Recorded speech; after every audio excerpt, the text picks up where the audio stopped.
Discovering Kosi Bay goes beyond imagination as the intricate network of life within its pristine boundaries have just become timeless. So Kosi Bay is one of the more natural systems. St. Lucia, for example, is very canalised and the catchment has been greatly modified by man.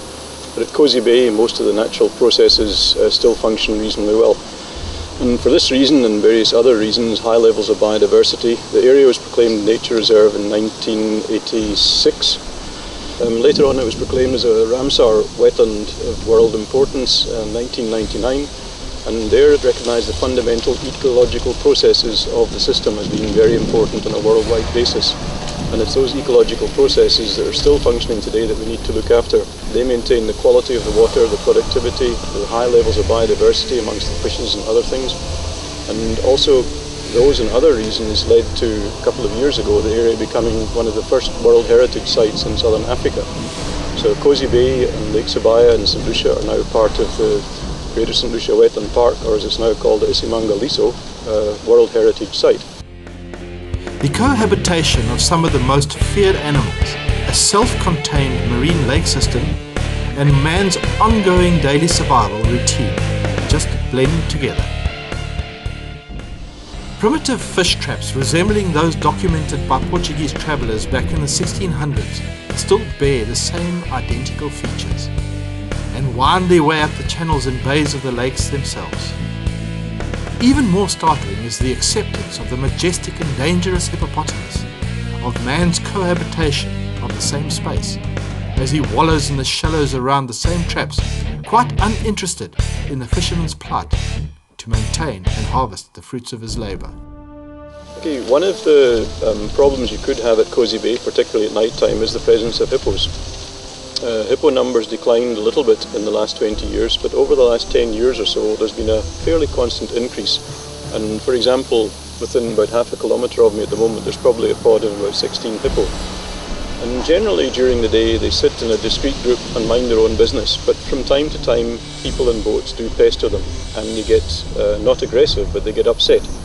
So the net result is that you must keep your eyes open for hippos, and if you do see them, just avoid them. Watch them from a distance, don't go within 200 metres of them, and they're not an issue. If you're drifting, they generally tend to get out of the way of your drift. Sometimes they don't, so you've got to be aware of them all the time. They generally don't attack boats, but some hippos, like people, have off days, and it can happen, particularly in First Lake. There's been a couple of issues where hippos have moved towards boats. Flocks of many species of birds also become a part of the ecosystem, as they use the high sides of the traps as viewpoints to ambush the smorgasbord of fish passing their vantage point.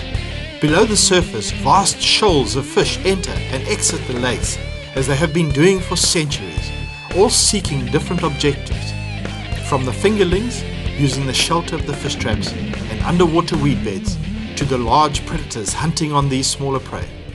Of most interest to many of the people visiting the area are the fish populations, and the fish populations here are characterised by several species that feed by sight, not by smell. In St. Lucia, the high levels of turbidity, the dirty water basically, result in large numbers of cob and other fish that feed by smell.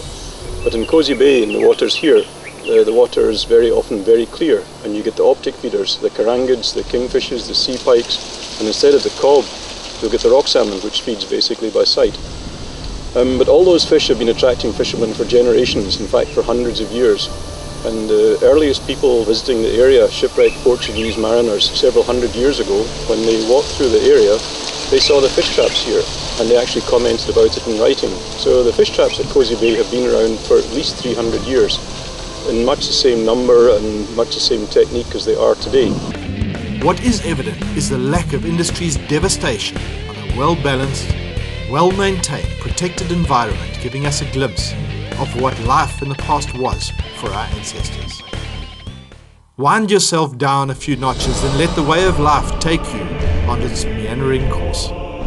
One of the challenges of the area is its proximity to Mozambique, to the border. Where we're sitting just now is less than 10 kilometres to the border. And there have been incidents in the past, security incidents, where tourists have been attacked.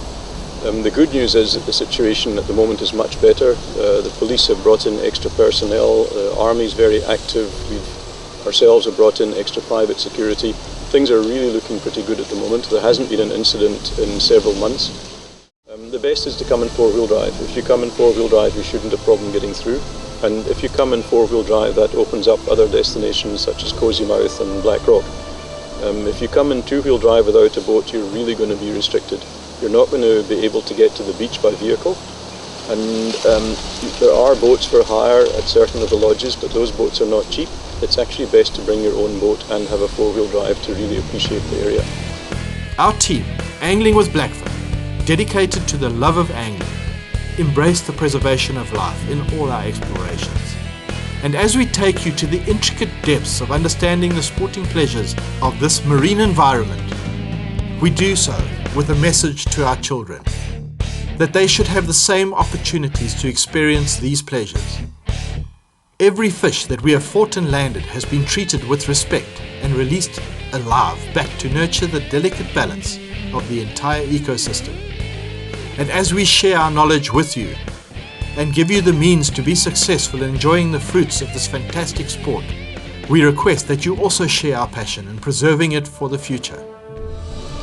Visiting the Maputoland playground follows a path that removes the visitor from the tremendous stresses that life constantly delivers today, and it belongs to us all. Just remember that it's like this because the custodians given the responsibility to maintain its delicate balance do so with a jealous passion. When visiting, take in the raw grandeur and Mother Nature's reality of life and leave it the same way for your children.